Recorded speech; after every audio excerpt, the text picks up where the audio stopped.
Hey y'all, Dr. Martin here. So I know that you've all been seeing this messaging about Bobbi Althoff, and I wanted to provide a different perspective about accountability and a bit of a new context, I hope.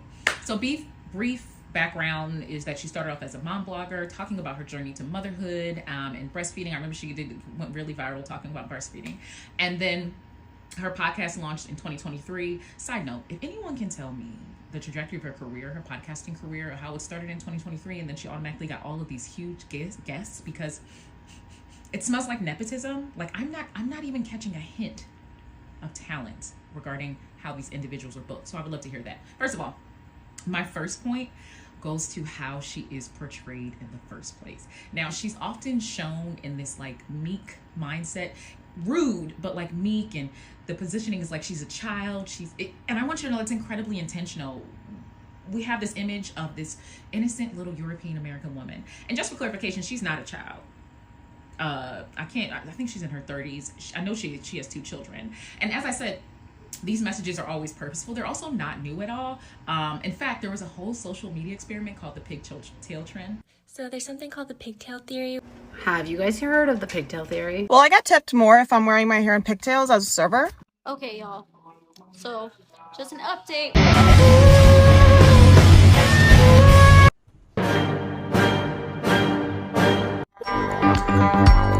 Am I a whore? I don't give a fuck. That this kind of reminded me of. And the purpose of the trend was for these women to display themselves as more childlike and innocent, and they're working in service industries. And they wore their hairstyle to appeal to the interests of European American men, because they knew for a fact what they were looking for, that they would get more tips.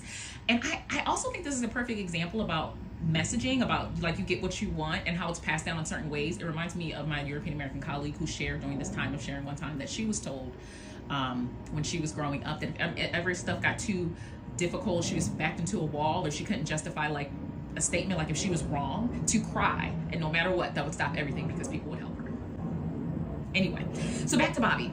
When you look at the way that she's positioned in her interviews, her clothing, her posture, even her mannerisms, this agenda is clear, and it's a pretty old concept. Now, when I saw her, all I could think of was that this was an example of infantilizing herself to boost herself up, just another pigtail trend, as it were. And the reason why I think about this is because Liz Plank a while ago said she was asked why she was qualified to discuss masculinity, and she said, because when you're the oppressed group, you know everything about your oppressor. It's the way that you survive. And one of the ways that I've noticed that this goes over time with European American women, one of the things I noticed is the way that some of them work is to use that. This is that. The feigned ignorance, the disdain for her black guests. Just it's an old hat trick which dates back to like enslavement and stereotypes. But here's the biggest point, because this is what I saw, and everyone sees stuff different.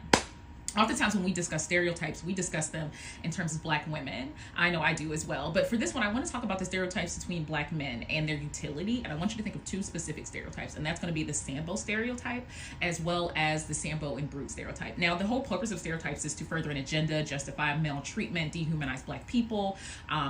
But this is very much incorporated in what she does. Now, the Sambo stereotype was used as one of the justifications for the enslavement of Africans. Sambo was portrayed as lazy and didn't have any aspect of intellect, a child's mindset. The whole caricature was shared far and wide to entertain in minstrel shows, dehumanize black men, and then perpetuate the messaging that black men have no way to care for themselves. They are children in need of being in control. They have to be kept in line by their masters. So this is why enslavement is so important. But after the Reconstruction period, the oppressors were like, we need a new message. We need a new message after the abolishment of slavery. So there needed to be a new agenda to attack black men. Now, enslavement wasn't because they're childlike. Now, these are brutes and savages. They portrayed black men as a threat. They weren't childlike anymore. Imagine that. They're monsters, and they were going after their most important commodity in humanity. They're European American women. Now, this messaging was directly connected to lynchings and torture and destruction of black men and their families.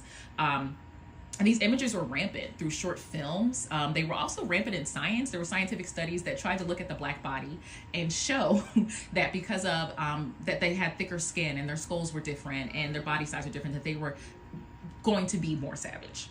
This is one of the reasons why I believe that she is so popular. This is one of the reasons why I believe that a person with no apparent talent. Okay, thank you. I appreciate you doing that. Yes.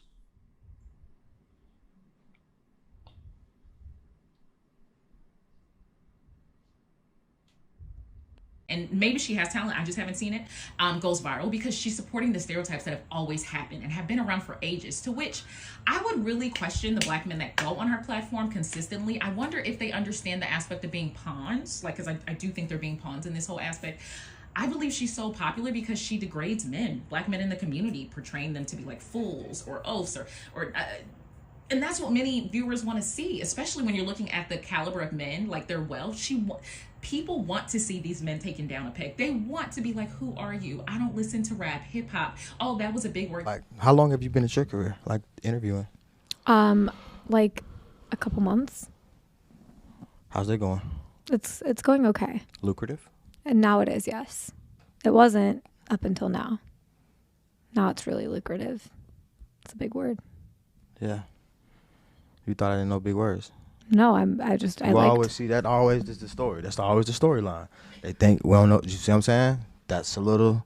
That's what people want. So, once again, this isn't new and it's not surprising, but I would encourage all of these prominent Black figures to provide the great opportunity to be interviewed to creators and correspondents who have actually earned it and who actually respect them for what they've achieved and their craft. I don't think you should be interviewing Shaq if you don't know he played basketball. I don't know. Can you answer that, please? This one. Haha. That was really clever. What are you doing? Are you a mime? You have people who work their behind off daily to grow their messaging and their platform. And I think you should really be more considerate of who you are within our communities and the access that you grant it to those who deserve it. And don't mistake someone's reach or their platform or their partner or their previous guests as an indicator that they are deserving of your presence. I believe that y'all are so much more, and I don't feel as though this platform deserved you.